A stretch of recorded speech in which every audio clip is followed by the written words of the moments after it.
We're now on Daf Nun Dalet Amud Beis. V'chazil Rav Masna the Asna Zeh Klal. The Tana was of the awareness that Zeh Klal is coming to add another category. That Rav Masna is coming to add another category of treifa, and therefore the Tana went out of his way to say Zeh Klal, to be Memayit Rav Masna, exclude that case of a dislodged thigh bone as treifa, but call it kshera.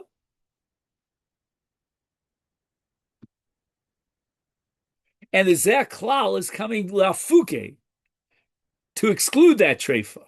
My time of what would be the havamina to say that a dislodged thigh bone is a treifa, the damyul inatule. It's as if the thigh bone was removed. And if the thigh bone was removed, then enochinami, it is treifa. But here it wasn't removed, it's only dislodged. Is Tana elu treifos? Now the Tana adds a miut lafuke from this svara to say that we should compare and equate a dislodged thigh bone of Rav Masna together with Netule.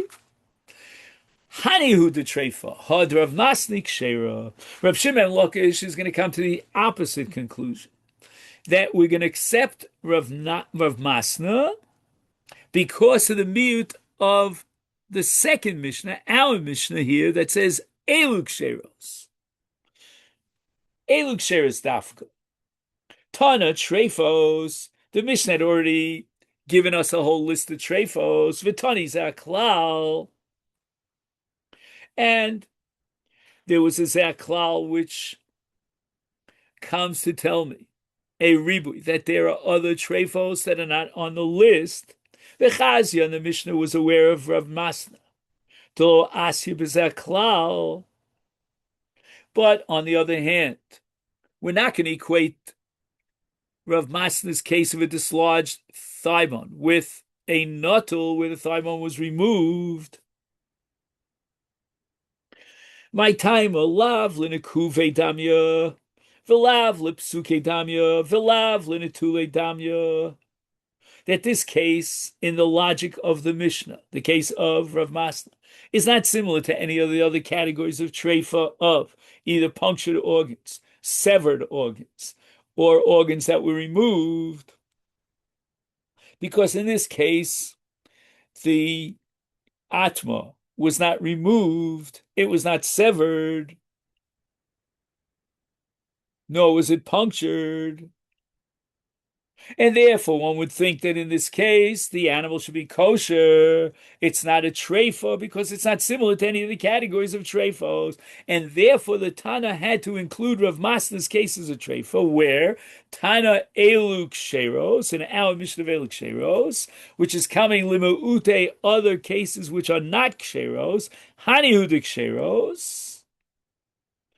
If you remove the spleen or the kidneys, then the animal's still kosher. But Had Rav Masna, which is considered that when you have a dislodged, thigh bone, that's similar to a nuttl. It's as if the thigh bone was removed, and it's treifa. Because we're only going to say that if these following organs, like the spleen or the kidneys, were removed, then it's kshera. But in Rav Masna's case, where it's considered as if the thigh bone was removed, then it's a treif. So it comes out, Rabbosai, like I said before, that Reish Lakish, by putting all the emphasis on our Mishnah of Eluk Sheros, he's going to be machmir in the case of Rav Masna. Rav Yochanan, on the other hand, is making, and he disagrees and rejects Rav Masna.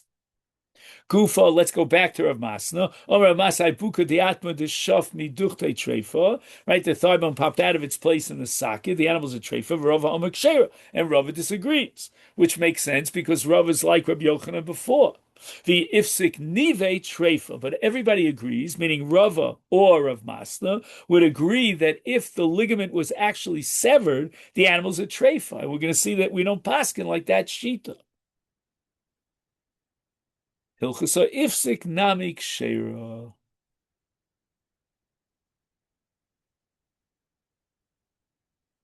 The small ligament that connects the thigh bone to the hip socket.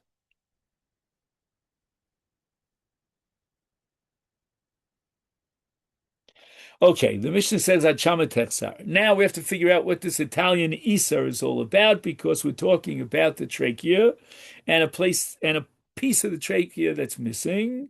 Omer Zeiri Atun, you guys here, Delo Mitchame Lechon Shiura, you have no clue what an Isar Italki looks like. So how would you know what this measure is? Shiura bedinra, but you could figure it out by equating it with a kundina, a Kurdian dinar, and that you're familiar with. And this place called Kurdu is no longer a place that you want to go to, even on your next um,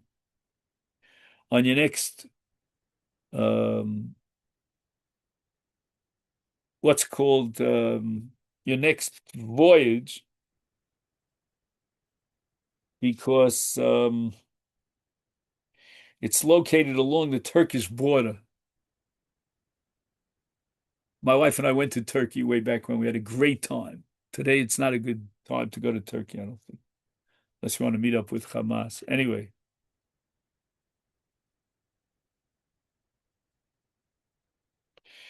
Vahavi, and now there's another possible way of figuring out this shear. If you don't know what an Isar Haitalki looks like, then you know what a Dinar Kurdino looks like. If you don't know what that looks like, then Havi Kipshita Zutrasa, like the smallest possible coin, the small denomination, I guess we would call today a penny, maybe, or a shekel. I don't know. They still have grushim, I don't know, and agorot, right? Umishtakra bene pshita de Pumbedisa. You'll find these pshita coins in Pumbedisa. Omer Rav Chana Pisora. Now, the word Pisora means that he's a money changer. So if you want to figure out the various sizes of the coins, you want to go to a money changer.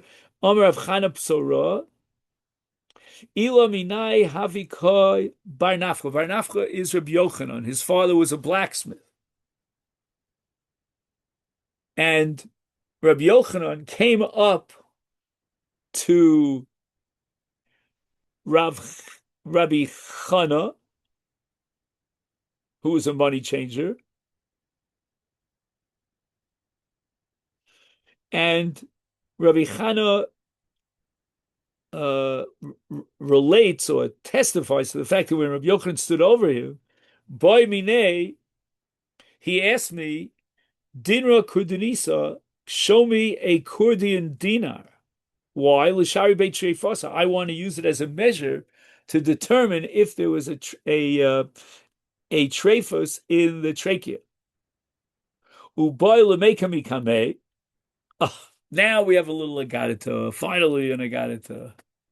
Not really an agadita. It has halachic ramifications. So I wanted to rise up, says Reb Chana, in front of Rabbi Yochanan. Rabbi Yochanan didn't let me do so. Amali shave, bini shave, stay seated. Because apparently Rabbi Chana was working for somebody else.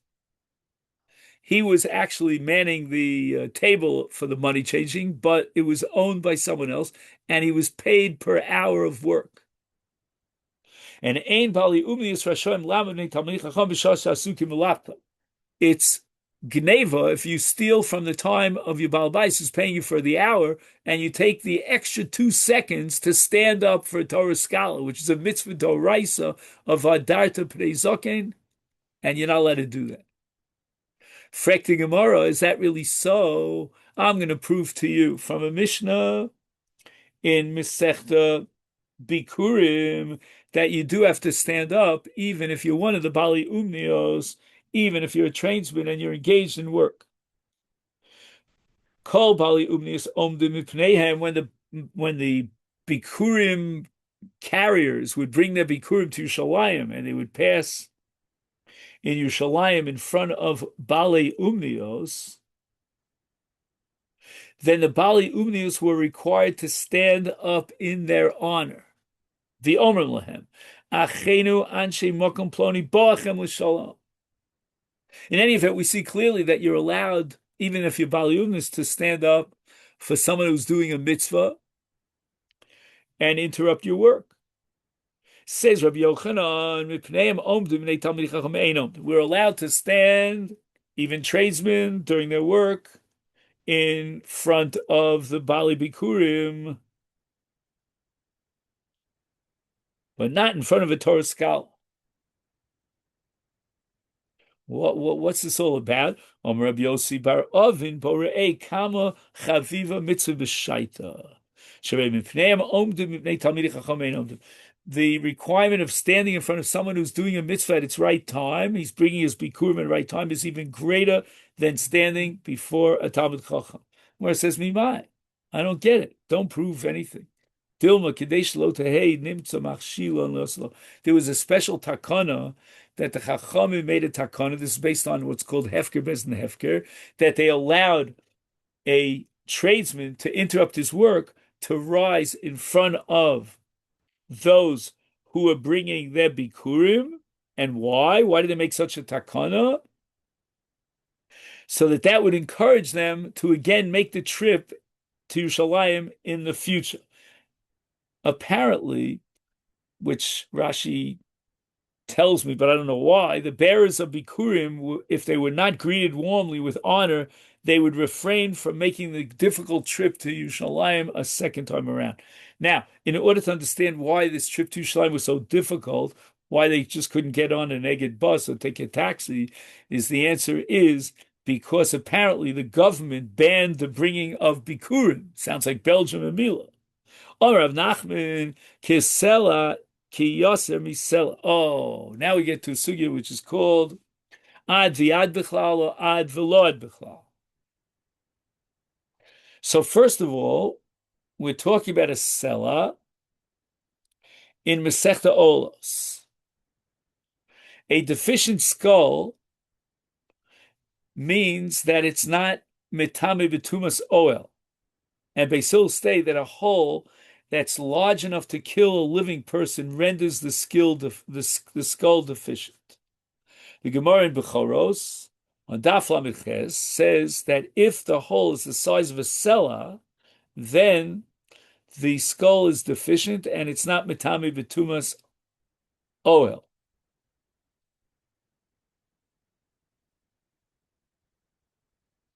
Ki isar, ki yeser, mi ki isar.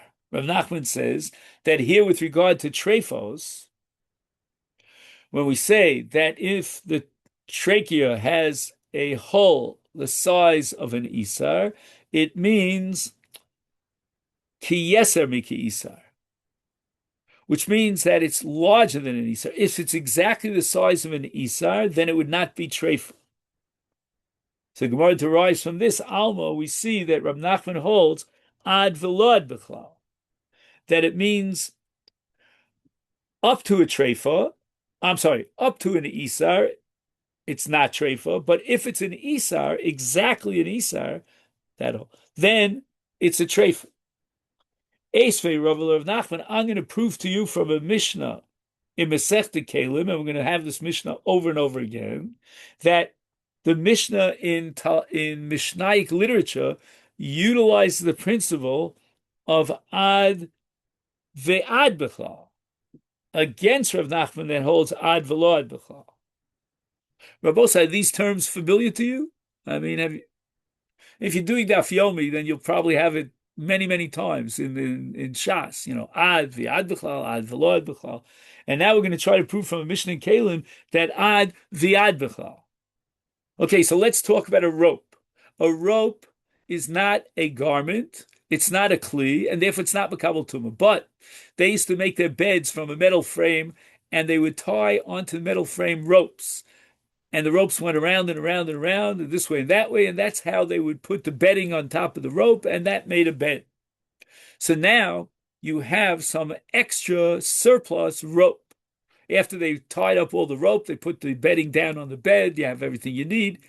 So then they have some excess rope. Now the question is whether that excess rope has any function, and therefore it function in terms of the bed, and therefore it's considered part of the bed, and therefore it has the status of a kli, and therefore it's makabel tumah.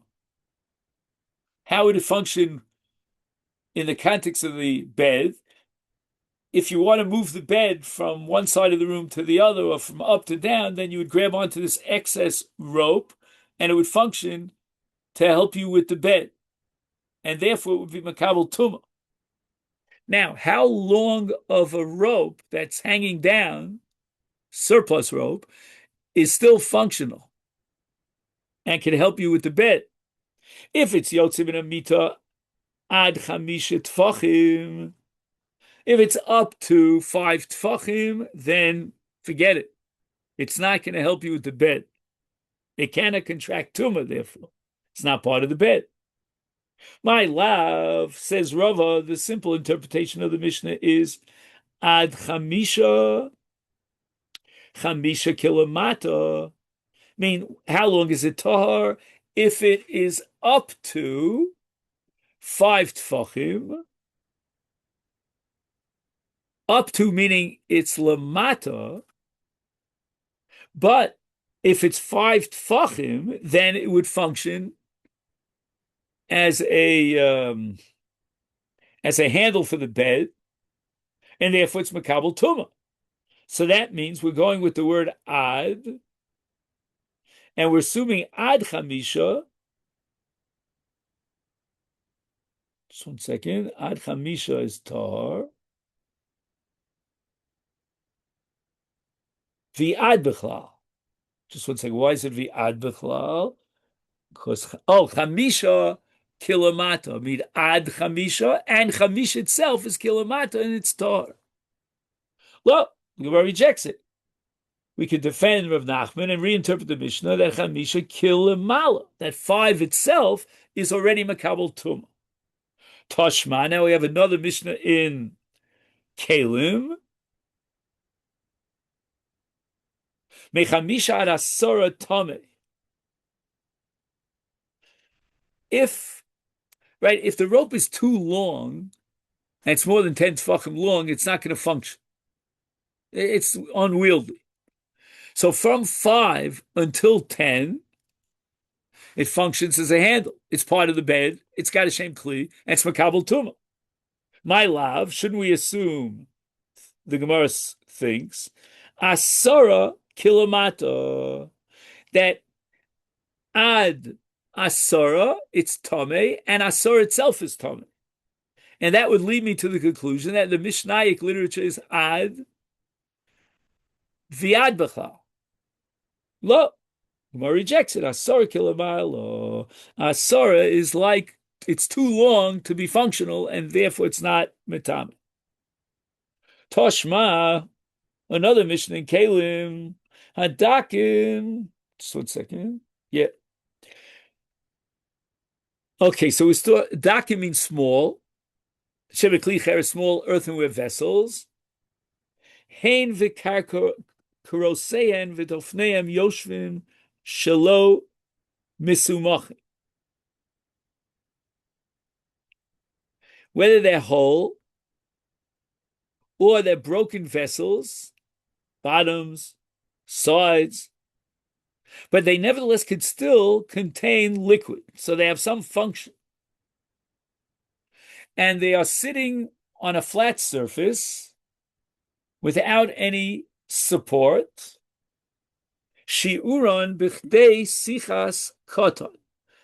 They are makabel tumah if the amount of oil that they could hold on to, they could still, as a receptacle, contain an amount of oil which is enough to anoint the small finger of a newborn babe, viad log. And it's true for vessels that held up a log. My love, log kilomalta. Shouldn't we interpret this to say that it means that a vessel that originally could hold exactly a lug is like a vessel that holds below a lug? which would mean that the vessel in its original situation would hold less than a lug, and then the broken pieces require the residual capacity to anoint an infant. So we see that the Mishnah is using up to in the sets of up to ad, the ad bichlal, lo, lagog, log, kilomata. The Mishnah means that a log itself is like more than a log, and the requirement for the shards, the small broken pieces, is the next level of residual capacity, and it's able to be susceptible to tum. And that leads us to Toshma here on Daf Nun Hey Amid Aleph, which in Mitzvah Hashem we will pick up. What day is tomorrow?